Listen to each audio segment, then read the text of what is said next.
Ya, selamat bertemu kembali dengan saya, Pak Arif. Kali ini kita akan bersama belajar masih tentang tata surya, dan kita masuk ke bagian yang ketiga tentang planet. Nah, dalam pertemuan kali ini ada tiga yang akan kita bahas mengenai planet. Yang pertama tentang pengertian atau definisi dari planet. Kemudian yang kedua tentang pembagian planet. Kemudian yang ketiga tentang keunikan dari masing-masing planet atau karakteristik dari masing-masing planet. Nah, yang pertama, mari kita masuk ke pengertian apa itu planet. Nah, ini jawaban dari pertanyaan ini menjadi bahan perdebatan yang sangat alot pada sidang International Astronomy Union pada tahun 2006. Pada waktu itu mereka hendak mengambil keputusan apakah Pluto itu dikategorikan planet atau bukan. Nah, untuk menjawab pertanyaan itu, para ahli ini kemudian membuat 3 kriteria untuk menentukan, mendefinisikan apa itu planet. Dan akhirnya dengan 3 kriteria itu, Pluto bukan lagi sebagai planet. Nah, mari kita ikuti 3 kriteria tentang planet hasil keputusan dari sidang International Astronomy Union pada tahun 2006. Nah, yang pertama, sebuah benda angkasa disebut planet kalau ia mengorbit pada sebuah bintang. Nah, dalam sistem tata surya kita, dia mengorbit matahari. Nah, dengan demikian, walaupun ada benda-benda angkasa yang bentuknya mirip bumi, tetapi mereka bukan planet karena tidak mengorbit matahari seperti Ganymede itu mengorbit pada Jupiter. Nah, mereka ini dinamakan sebagai satelit. Jadi perbedaannya, satelit itu mengorbit planet, kalau planet itu mengorbit matahari. Yang kedua, sebuah benda dikatakan planet kalau berukuran cukup besar sehingga mempunyai gaya gravitasi yang cukup untuk memaksanya berbentuk bola atau hampir bulat. Jadi di tata surya kita ini ada banyak benda-benda angkasa yang berukuran cukup besar, tetapi bentuk mereka tidak beraturan. Mereka mengorbit matahari, tapi bentuknya tidak beraturan, walaupun cukup besar, karena bentuknya bukan bola atau hampir bulat, maka mereka dikatakan sebagai bukan planet. Yang ketiga, sebuah planet itu harus mampu membersihkan benda-benda lain yang seukuran di lingkungan orbitnya. Nah, disinilah Pluto gagal memenuhi syarat sebagai planet, karena kita ketahui Pluto itu mengorbit pada sabuk Kuiper dan dia mengorbit matahari bersama-sama dengan benda-benda lainnya di sabuk Kuiper. Seperti yang kita lihat, bahkan benda-benda itu ada yang lebih besar dari Pluto.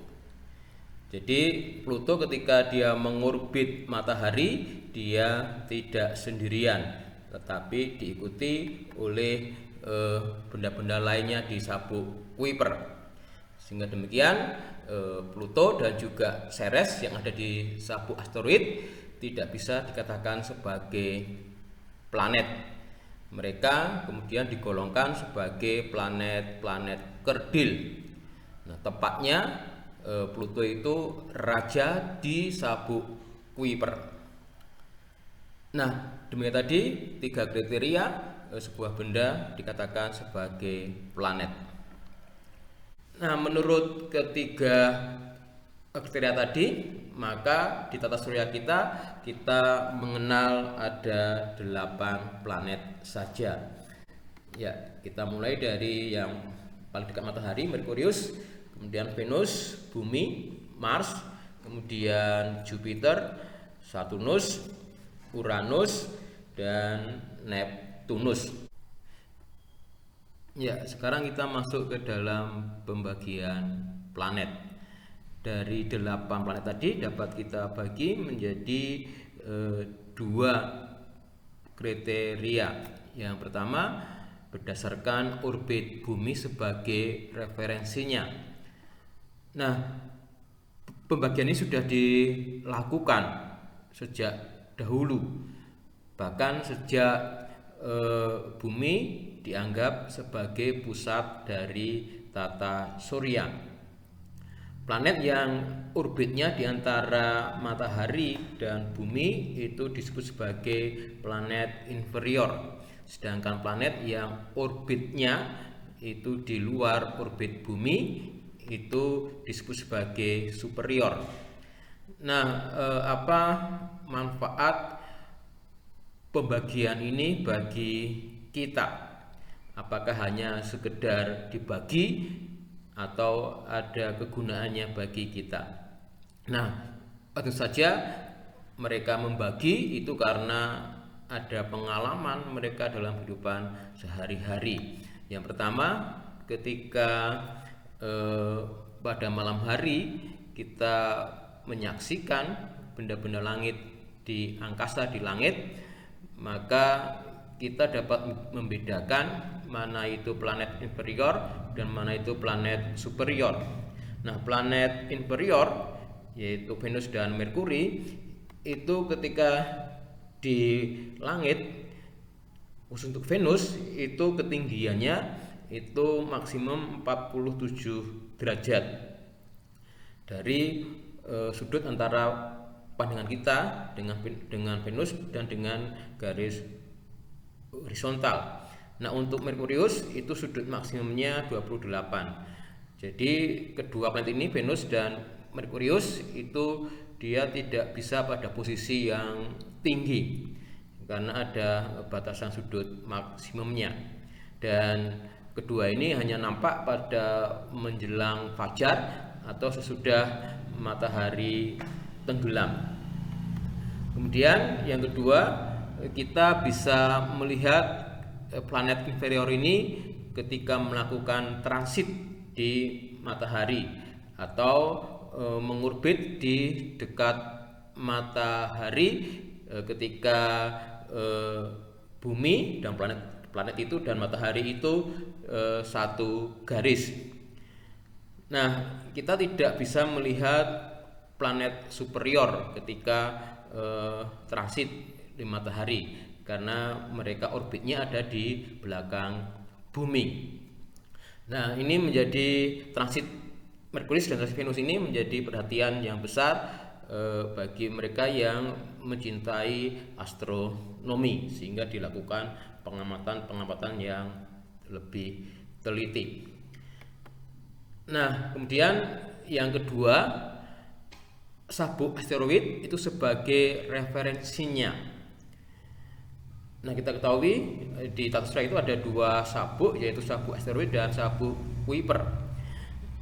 Nah, planet yang orbitnya ada di matahari dan sabuk asteroid itu dikategorikan sebagai planet dalam. Kemudian planet yang orbitnya ada di antara sabuk asteroid dan sabuk Kuiper itu disebut sebagai planet luar.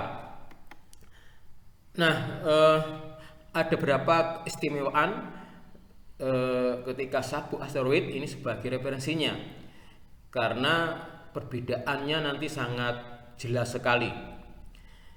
antara planet dalam dan planet luar. Jadi sangat berbeda, bertolak belakang untuk beberapa aspek. Nah, yang pertama perbedaannya kita lihat dari ukurannya. Planet dalam itu berukuran kecil. Bumi kita itu diameternya 12.756 km, merupakan planet terbesar di planet dalam. Kemudian Merkurius itu planet yang paling kecil dengan diameter 4.878 km. Kemudian planet luar itu berukuran besar, raksasa dibanding dengan planet dalam. Planet yang terbesar itu Jupiter, diameternya 142.984 km atau kira-kira 11 kalinya planet Bumi. Kemudian yang paling kecil itu Neptunus dengan diameter 49.532 km atau 4 kalinya planet Bumi. Jadi yang terkecil di planet luar itu masih jauh lebih besar dari planet terbesar di planet dalam. Jadi ukuran itu sangat berbeda. Kemudian yang kedua, planet dalam itu termasuk terrestrial planet. Apa itu terrestrial planet? Dari kata teres, itu bisa berarti tanah, bisa berarti bumi. Jadi terrestrial planet itu planet yang komposisinya, permukaannya itu mirip dengan planet bumi.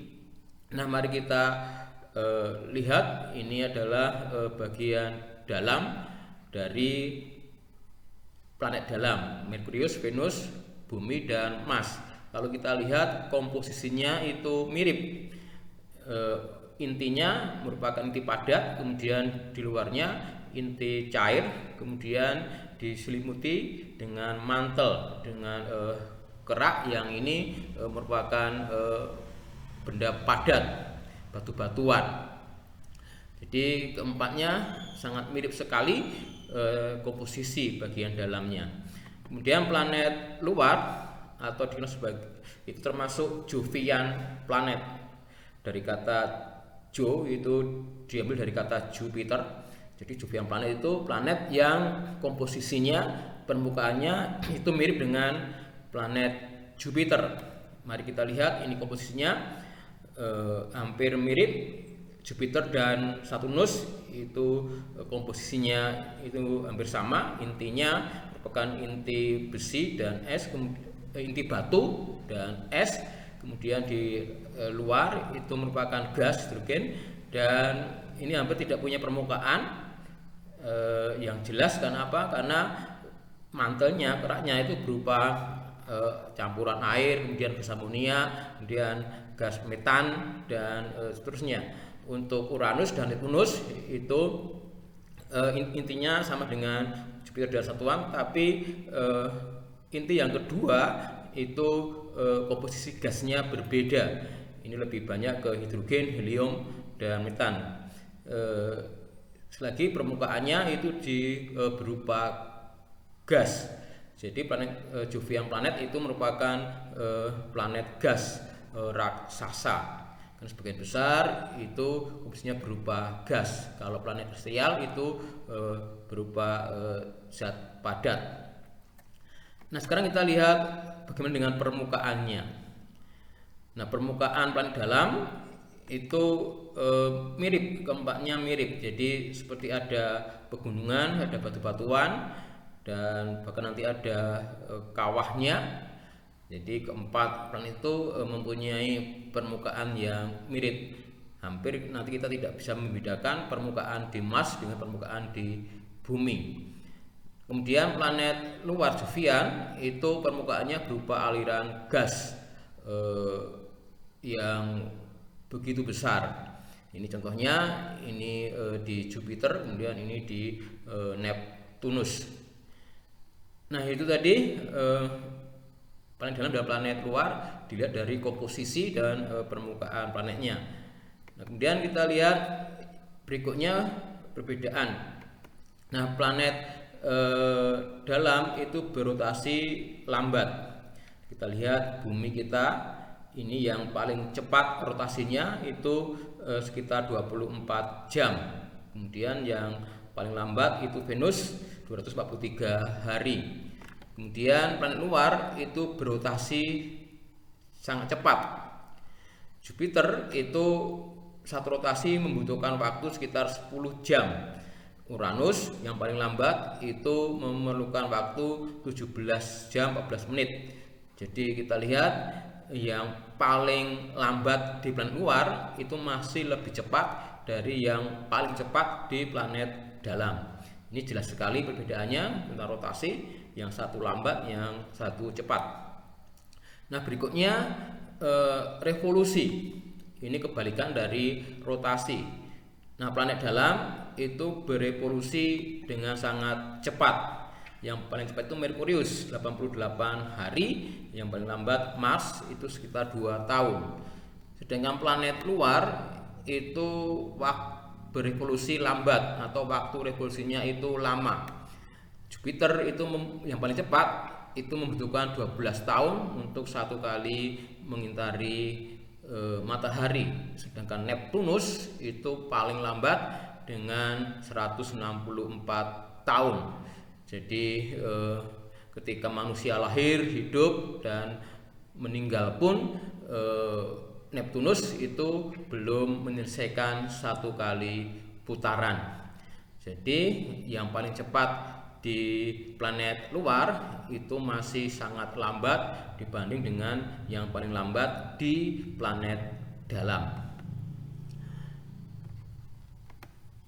Nah, berikutnya yang menyolok adalah planet dalam itu tidak bercincin, sedangkan planet luar itu semuanya bercincin.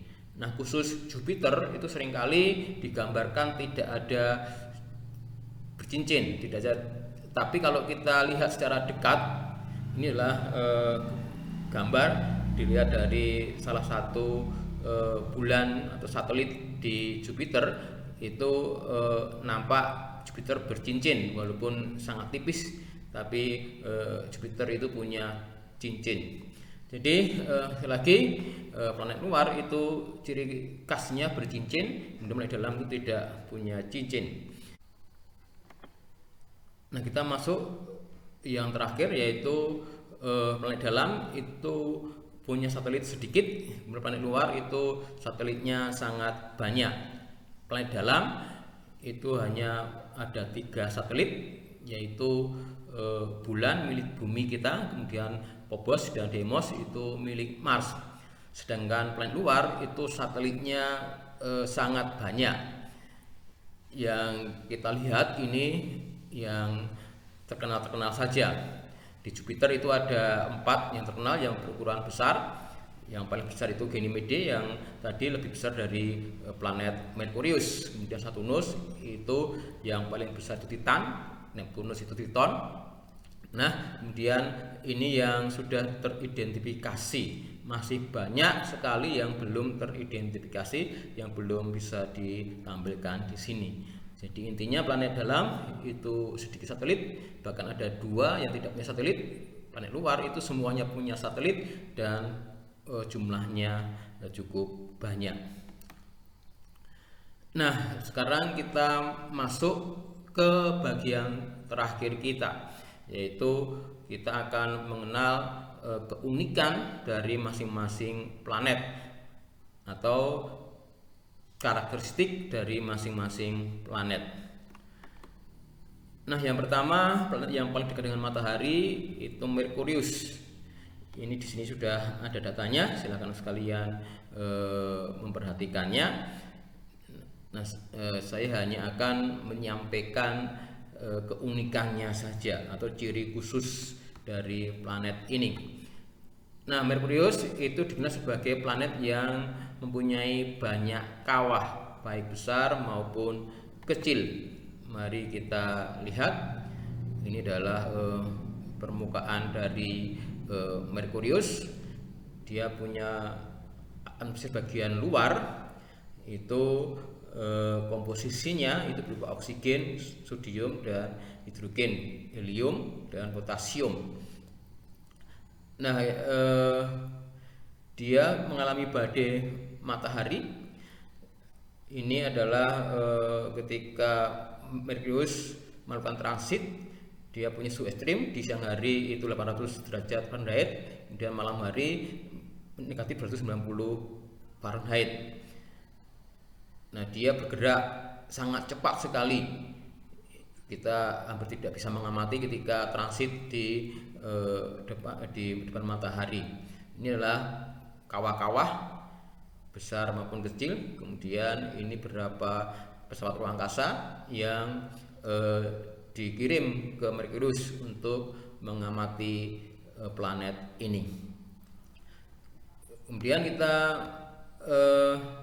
berkunjung ke planet Venus, planet yang kita lihat pada saat senja maupun fajar yang bersinar terang.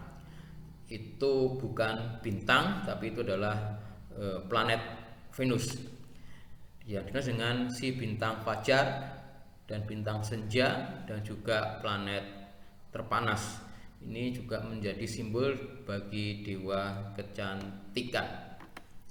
Nah, kita lihat lebih lanjut tentang Venus.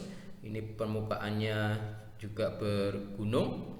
Kemudian di sana ditemukan ada bekas gunung berapi. Venus ini juga terjadi hujan badai kilat di permukaannya. Kemudian mengapa menjadi planet terpanas? Nah, nanti akan kita lihat. Pertama, karena tekanannya sangat tinggi di permukaannya. Kemudian di Venus ini mengandung gas rumah kaca yang sangat besar, sehingga terjadi pemanasan global yang sangat ekstrim. Panas dari dalam itu dan dari permukaan itu akan dipantulkan kembali oleh gas rumah kaca. Akhirnya suhunya sangat tinggi, 450 sampai 480 derajat Celcius, merupakan suhu tertinggi, suhu terpanas di antara 8 planet yang lainnya. Kemudian permukaannya memantulkan hampir 70% cahaya matahari, sehingga dia terlihat bersinar terang seperti bintang. Nah, Venus juga dikunjungi oleh pesawat ruang angkasa, dan juga bahkan di sana ada satelit yang mengamati Venus. Nah, sekarang kita kembali ke planet Bumi. Nah, planet kita ini merupakan satu-satunya tempat yang dapat dihuni oleh makhluk hidup. Mengapa? Mari kita lihat letak bumi yang ada di urutan ketiga dari matahari ini menyebabkan bumi mempunyai suhu yang nyaman untuk tempat tinggal makhluk hidup. Kita perhatikan dua planet terdepan yang sudah kita bahas tadi, suhu permukaannya rata-rata itu di atas 200 derajat Celcius. Bahkan Venus mencapai 450-an lebih, 460-an lebih derajat Celcius. Sungguh sangat panas sekali. Sebaliknya nanti di belakang bumi, mulai dari Mars sampai ke belakang itu suhunya semakin dingin. Mars sendiri suhunya di bawah 0 derajat Celcius. Suatu hal yang menyebabkan makhluk hidup sulit untuk bisa bertahan hidup, apalagi semakin ke belakang. Jadi dengan posisi seperti ini, maka bumi mempunyai suhu permukaan yang nyaman, yang memungkinkan makhluk hidup untuk bisa tinggal. Nah, mari kita lihat keelokan, keindahan planet bumi. Kita lihat permukaannya ada apa saja di sana. Ya, ini dilihat dari bulan, bumi sungguh nampak indah. Ini permukaannya dari luar angkasa, dan kemudian nanti kita akan mendekat. Dan di sana kita melihat pohon-pohon yang hijau, ada hewan yang cantik, kemudian ada burung-burung berterbangan. Di sisi lain ada padang yang begitu gersang, kemudian ada hutan belantara dengan makhluk hidup yang beraneka macam. Kemudian ada peristiwa kehidupan yang sangat menarik di permukaan bumi. Dan kita juga melihat sungai-sungai, air yang mengalir dalam sungai maupun nanti di dalam lautan. Hewan di lautan pun begitu indahnya. Jadi ini hanya terdapat di planet bumi. Di permukaannya ada berbagai macam bentuk di mana makhluk hidup bisa nyaman tinggal. Bersyukurlah kita tinggal di planet yang sangat indah ini.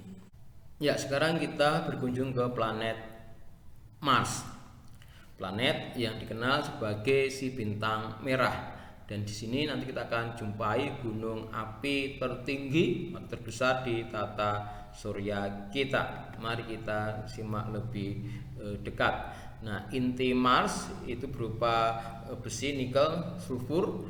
Kemudian bagian inti ini menyebabkan dia dapat menghalangi badai matahari. Kemudian keraknya silikon, kemudian permukaannya berupa besi, zat besi. Kemudian dikelilingi oleh oksigen, di luarnya ada oksigen. Nah, oksigen dan besi ini akhirnya bereaksi seperti berkarat, sehingga Mars itu nampak berwarna merah garang, sehingga sekali dipakai sebagai simbol dari dewa perang. Nah, di Mars itu juga ditemui banyak lembah dan gunung. Ini siang hari suhunya mencapai negatif 25 derajat Celcius. Dulu itu ahli meyakini itu pernah ada lautan di sana atau danau, tapi hari ini sudah kering, tapi masih terlihat bekas-bekasnya. Kemudian sini ada gunung api terbesar, yaitu Olympus. Gunung api terbesar di tata surya, tingginya sekitar 25 km, dan itu masih aktif memancarkan lava. Ini adalah pemandangan sangat indah di Mars, seperti di bumi saja. Ada gunung, kemudian ada seperti aliran sungai. Nah, saat ini di Mars masih ditemukan air, yaitu di daerah di kutubnya. Dan banyak ahli meyakini di Mars itu pernah terjadi kehidupan dengan ditemukan beberapa fosil. Dan Mars itu planet yang paling banyak dikunjungi oleh pesawat ruang angkasa untuk mengadakan penelitian. Nah, kita sekarang berkunjung ke Jupiter, planet terbesar bola gas raksasa. Nah, ini bagian dari Jupiter, bagian luarnya itu berupa gas hidrogen. Komposisinya 75% gas hidrogen, sehingga permukaannya itu merupakan angin badai gas yang sangat besar. Warnanya yang berbeda-beda menunjukkan komposisi gas yang berbeda-beda di permukaan Jupiter. Nah, Jupiter itu mempunyai ciri khusus, yaitu bintik merah raksasa yang besarnya itu lebih besar dari bumi, sehingga bumi bisa masuk ke bintik ini.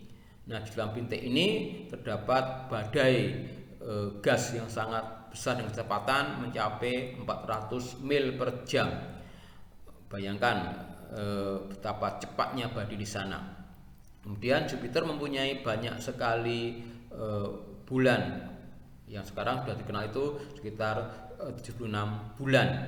Kemudian sudah diamati sejak dahulu kala, ini ada 4 bulan yang terkenal, yaitu Io, kemudian Ganymede yang paling besar tadi melebihi dari Merkurius.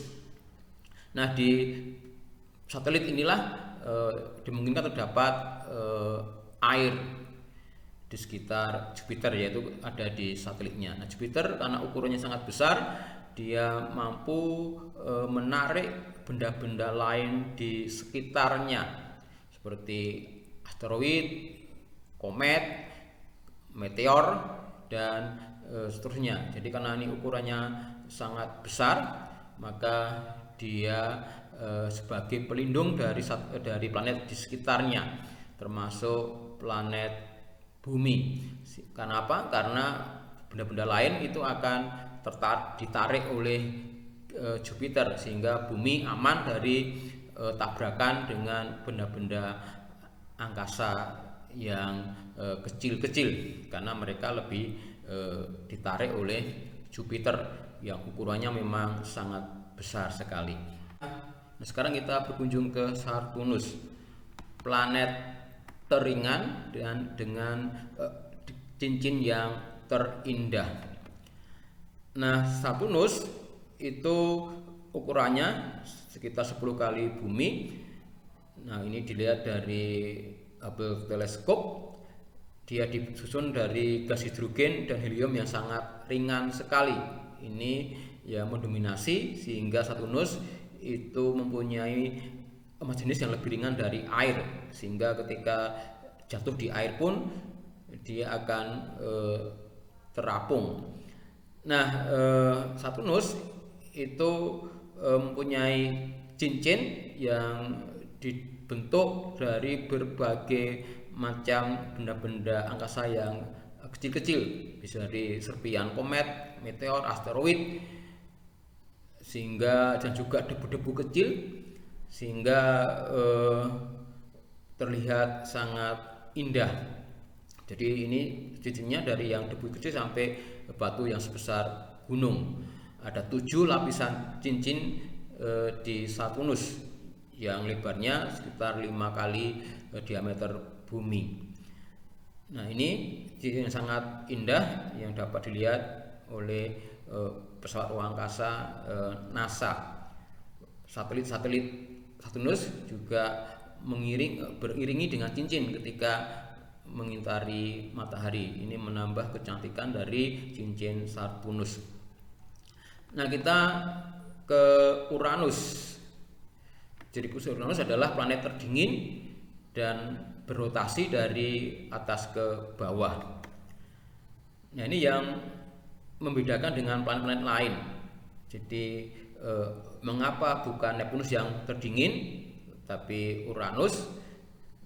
Nah, mencapai suhunya negatif 370 derajat. Lebar Uranus itu sekitar 4 kali bumi. Nah, ini intinya itu ternyata kecil dari besi, dari magnesia silicon. Ya, ini nanti dibandingkan Neptunus, lebih besar Neptunus. Kemudian permukaannya itu sebesar besar adalah air, amonia, dan metana. Inilah yang mencegah panas dari inti itu ke permukaan, sehingga permukaannya suhunya dingin karena panas dari inti tidak mencapai ke permukaan. Nah, kemudian ciri lain dari Uranus adalah orbitnya itu miring 97 derajat. Kita lihat planet lain itu horizontal, tapi Uranus itu mengorbit secara vertikal. Jadi dia berotasi secara vertikal. Nah, itu disebabkan karena dulu diyakini pernah terjadi tabrakan dengan sebuah benda angkasa, sehingga menyebabkan cincin dan juga satelit itu berubah orientasinya, putarannya dari tadi mendatar kemudian vertikal. Dan sampai sekarang pun diikuti oleh beberapa satelit yang mengorbit Uranus dari juga arahnya atas ke bawah. Nah, ini Uranus, planet yang terdingin. Nah, sehingga kita masuk ke yang terakhir, kita berkunjung ke Neptunus. Neptunus itu planet es raksasa yang berangin keras. Walaupun terjauh, dia bukan yang terdingin, tapi tetap saja dia berupa es. Intinya ukurannya 1,5 dari ukuran bumi yang mendominasi 45% dari planet Mars, dari planet Neptunus. Jadi inilah menyebabkan suhunya agak sedikit hangat karena intinya mendominasi sekitar 45%. Atmosfernya berupa gas hidrogen, helium, dan metana. Ini yang menyebabkan terjadi badai di permukaan Neptunus yang berkecepatan sekitar 420 mil per jam. Ini badai Neptunus yang sangat cepat, sekitar dibandingkan dengan badai di bumi yang 253 mph saja seperti itu, apalagi 420 mph. Jadi bisa dibayangkan badainya sangat cepat sekali di permukaan Neptunus. Neptunus juga punya cincin dan juga punya banyak satelit. Ini penangkapan cincin Neptunus yang diambil oleh NASA, tipis sekali. Nah, ini banyak sekali satelit yang mengitarinya. Kemudian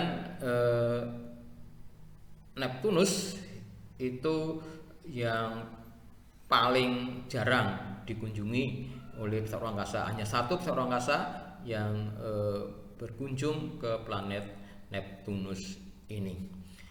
Nah, anak sekalian, dari uraian tadi, apa yang dapat kita tarik pelajaran untuk meningkatkan, membangun karakter kita?